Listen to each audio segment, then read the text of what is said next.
بسم اللہ الرحمن الرحیم نحمدہ و نصلی علی رسولہ الکریم اما بعد۔ دوستو عزیزو، حضرت حکیم الامت مجدد الملت حضرت اشرف علی تھانوی رحمۃ اللہ علیہ رحمۃ اللہ واسعہ کو ایک صاحب نے خط میں لکھا کہ حضرت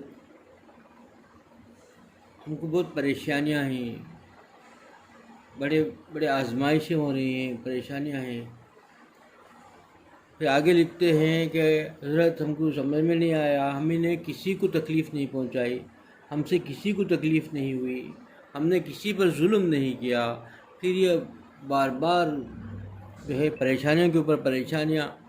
اور آزمائشیں، مصیبتوں پر مصیبتیں آ رہی ہیں، ہم کو ایسا کیوں ہو رہا ہے، ہم نے کیا کیا ہے؟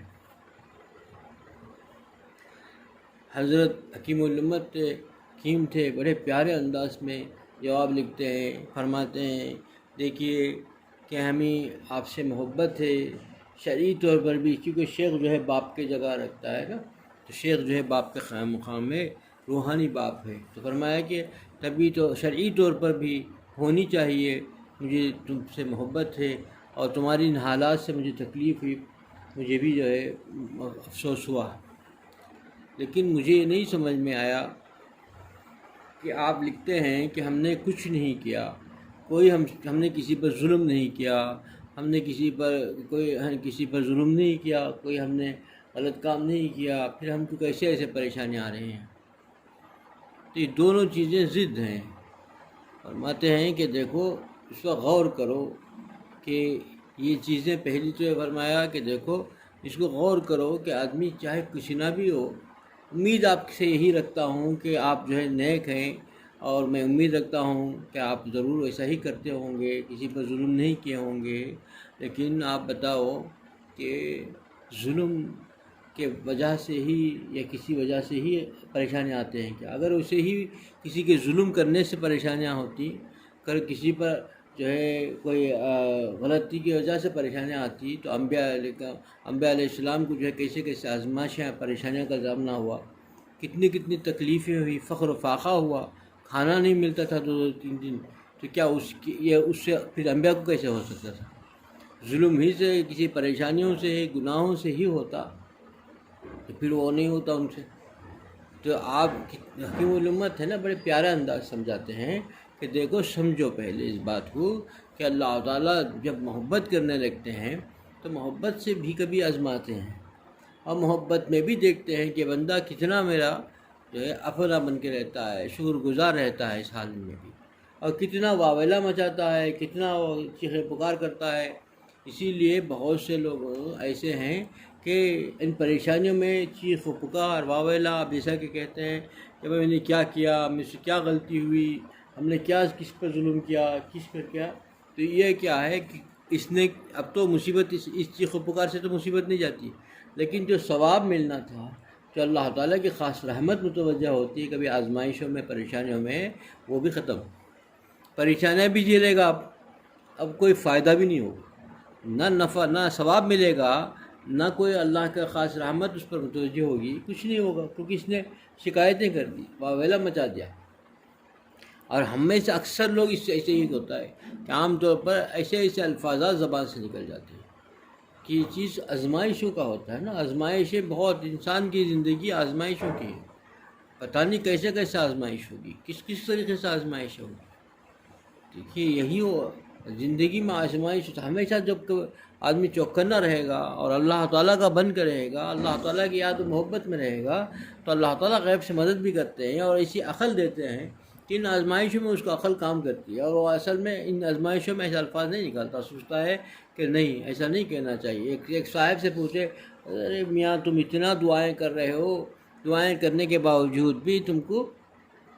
تمہارے پریشانیاں دور نہیں ہو رہی ہیں، آپ دیکھیں مسجدوں میں گھنٹوں دعائیں کر رہے ہیں، ذکر و اذکار کر رہے ہیں، تلاوت کر رہے ہیں، نمازیں پڑھ رہے ہیں، اور اللہ سے مانگتے ہیں، مسجد میں کافی دیر گزارتے ہیں، لیکن تم پریشان رہتے ہیں، پریشانیاں تمہارے حل ہی نہیں ہوئی، تمہاری پریشانیاں، فقر و فاقہ پریشانیاں دور نہیں ہوئی۔ تو ان بزرگ نے بڑی پیاری بات کہی، انہوں نے کہا کہ میرے خدا، دیکھو انہوں نے پیار سے کہا، دیکھیے انہوں نے ان کے اپنے طریقے سے بتایا کہ میں جس بچے سے پیار کرتا ہوں وہ لپیٹ لپیٹ کر کے مجھ سے پیسے مانگے کچھ ٹافی لینے کے لیے، چاکلیٹ لینے کے لیے، تو میرا خوش ہو کے کھڑے بیٹھے رہتا ہوں، روتے رہتا ہے، لپٹتا ہے، پوچھتا ہے، چھوٹا سا بچہ، لیکن میں خاموشی سے دیکھتے رہتا ہوں، دیتا نہیں ہوں، کیونکہ مجھے اچھا لگتا ہے وہ لپیٹ لپیٹ کے پوچھنا، وہ مانگنا۔ ابھی جب میں دے دوں گا تو بھاگ جائے گا، اور پھر وہ مجھے وہ نہیں لگے گا، اور اس کا لپیٹ لپیٹ کے ابو ابو کہہ کر کے مجھے زبردستی متوجہ کرنا، میرا چہرہ میں اگر پھیر لوں، کہیں دیکھنے لگوں تو میرے چہرے پر ہاتھ پھیرنا، میرے چہرے کو متوجہ کرانا اس بچے کا، مجھے اچھا لگتا ہے۔ اگر ایک فقیر آ کر کے مجھے بار بار پکارے گا تو میں فوراً پیسے دے کے بھیج دوں گا، بیزارہ لگے گا اس کا آواز پکارنا مجھے، تو بھائی کیوں فوراً دے کے بھیج دوں گا، کوئی پکار ساحل آیا ہے اور میں اس کا آواز پکار لے کے بیٹھنا پسند نہیں کروں گا۔ اب میری لاڈیلا بیٹا ہے، میرا ایک ہی بیٹا ہے، اور اس بیٹے سے مجھے پیار ہے، تو مجھے اس کی پیار اچھا لگتی ہے، تو میں یہ سوچتا ہوں، آگے وہ فرماتے ہیں میرے پیار سے، میں یہ سوچتا ہوں کہ میرا خدا مجھ سے محبت کرتا ہے، اگر میں جو مانگتا ہوں مل جائے تو پھر میں مانگنا چھوڑ دوں گا، تو اللہ تعالیٰ کو میری مانگنے کی ادا یہی پسند ہے، تو میں مانگتا رہوں گا، یہی میرے لیے بس سے کافی ہے کہ وہ دے یا نہ دے، مجھے تو اس سے مانگنا ہے، وہ تو سن رہا ہے۔ کتنی پیاری بات ہے، چونکہ یہی کہ آدمی اللہ کا بن کے رہے گا، اللہ کی یاد محبت میں گزارے گا، تو ان پریشانیوں میں اللہ اس کی عقل ایسی دے گا، تو عقل اس وقت بھی جو ہے شکوہ شکایت کر کے اللہ تعالیٰ کی ایسے آویلا مچا کر کے جو ہے ثواب سے بھی محروم، اللہ کی رحمت اور اللہ متوجہ ہوتا ہے، اس کے ساتھ خاص عنایتیں جو ہوتی ہیں اس سے بھی محروم ہو جاتا ہے۔ حضور اکرم صلی اللہ علیہ وسلم کی خدمت میں ایک صحابی آئے اور آ کر کے فرمایا کہ حضور اکرم صلی اللہ علیہ وسلم سے، آئے میرے آقا، میں تم سے بہت بہت محبت کرتا ہوں، بہت زیادہ محبت کرتا ہوں۔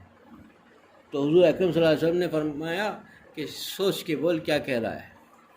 ہم نے کہا کہ پھر دوبارہ اس نے وہی بات کہی، اے میرے آقا، میں آپ سے بہت زیادہ محبت کرتا ہوں، بہت زیادہ محبت کرتا ہوں۔ تو انہوں نے فرمایا تو فخر و فاخر کے لیے تیار ہو جا، فخر و فاخر کے لیے تیار ہو جا۔ کہ ایسی تربیت فرمائی کتنے اچھے طریقے سے تربیت فرما دی کہ عقل پہلے سے ہی تیار ہو گئی کہ جتنا تم محبت کرو گے آزمائشوں میں بھی مبتلا ہوں گے۔ تو یہ آزمائشیں جو آتی ہیں خالی گناہوں کی وجہ سے یا کسی پہ ظلم کرنے سے ہی نہیں آتی ہیں۔ اور حضرت حکیم الامت تھانوی علیہ رحمہ نے آگے فرماتے ہیں، چاہے تم کتنا بھی نیک ہو، عبادت گزار ہو، اور حقوق اللہ اور حقوق العباد کا خیال رکھتے ہو، پھر بھی اپنے آپ کو گناہوں سے پاک اور جو ہے اپنے آپ کو جو ہے مصفہ مجلہ اور بہت ہی گناہ کے بغیر نہ سمجھنا چاہیے، اپنے آپ کو ہمیشہ خطا کار سمجھنا چاہیے، ہمیشہ اپنے آپ کو خطا کار سمجھو۔ آگے فرمایا کہ حضور اکرم صلی اللہ علیہ وسلم سے یہ تعلیمات ہیں، ان کی دعاؤں سے بات ہے کہ انہوں نے دعا فرمائے ہیں، حضور صلی اللہ علیہ وسلم نے دعا سکھلائی ہے کہ اے اللہ، مجھ سے کوئی کسی پر جو ہے ظلم ہو گیا ہو، کسی پر جو ہے مجھ سے میری ذات سے کسی کو تکلیف پہنچی ہو، تو اے اللہ اس تکلیف کو معاف فرما دے، میں اس سے جو ہے توبہ کرتا ہوں۔ یہ تعلیم کیوں دی؟ اور حضور صلی اللہ علیہ وسلم کی ذات کیسی ذات تھی، وہ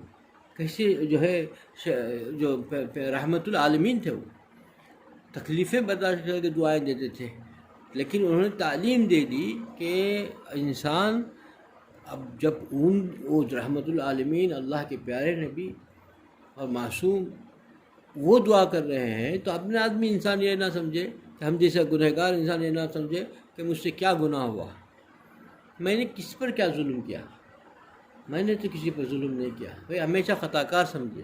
اپنے آپ کو خطا کار سمجھے گا تو اللہ تعالیٰ اس کے دل و دماغ کو جو ہے ہمیشہ روشن رکھیں گے، اور ایسی روشنی ملے گی کہ پھر ایسی زبان سے ایسی بات کر کے انسان اللہ تعالیٰ سے دور نہیں ہوگا۔ پریشانیاں تو آئیں گی، کیونکہ انسان یہ دنیا آزمائش کے دور سے گزر رہا ہے۔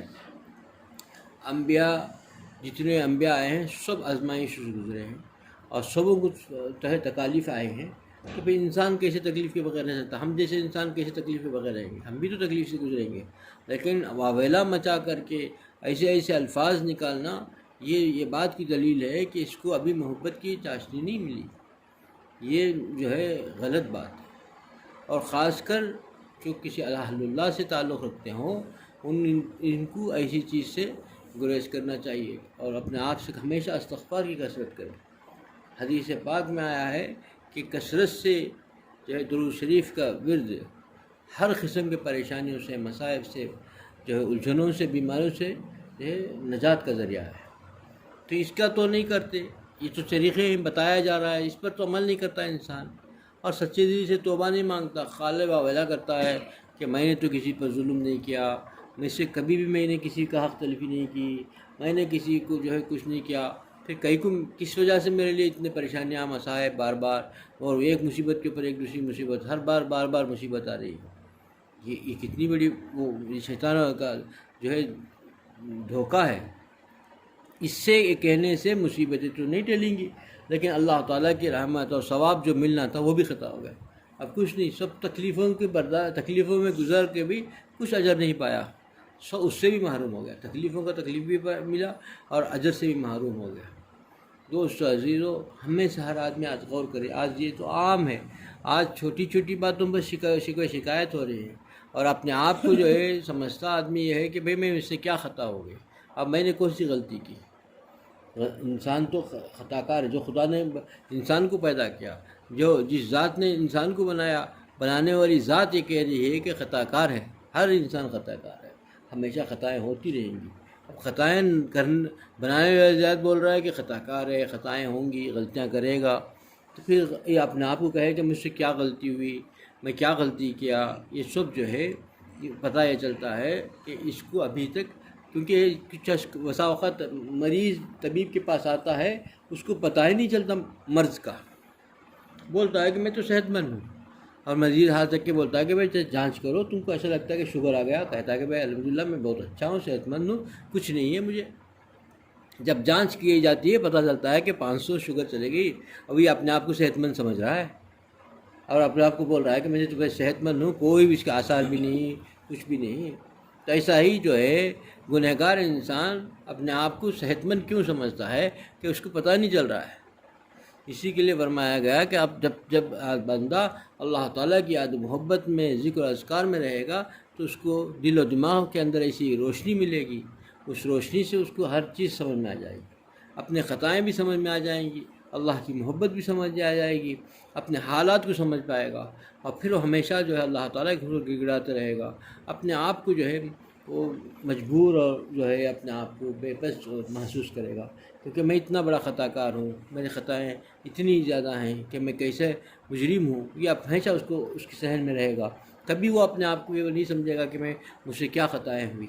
یہ اسی کے لیے اللہ والوں کی صحبت فرض عین ہے، اور اس کی صحبت کو رسمی نہ سمجھیں، اور یہ سب چیزیں، یہ بیماریاں، روحانی بیماریوں اگر ہم کو سمجھ میں نہیں آئی تو اس کی تلافی ہم کیسے کریں گے، اس کا ازالے کی فکر ہم کو کیسے ہوگی۔ اب جب ازالے کی فکر نہیں، ہم کو سمجھ میں نہیں آیا، ہم اپنے آپ کو صحت مند سمجھ رہے ہیں اور روحانی بیماریوں نے ہمیں جگڑ رکھا ہے، تو پھر سب سے بڑے خسارے میں ہیں اور سب سے بڑے تباہی کی طرف ہم بڑھ رہے ہیں۔ اس لیے دوستو عزیزو، ہم اپنا جائزہ لیں اور اللہ تعالیٰ سے رو کر کے مانگیں، عافیت کو مانگیں، اور اللہ تعالیٰ سے عافیت کو مانگنا بہت بڑی نعمت ہے، سب سے بڑی نعمت ہے جس کو عافیت مل گئی، اور ہمیشہ عافیت کو مانگتے رہنا چاہیے۔ اللہ مجھے بھی اس عمل کی توفیق عطا فرمائے، آپ لوگوں کو اس عمل کی توفیق عطا فرمائے۔ آخر دعوانا الحمدللہ رب العالمین۔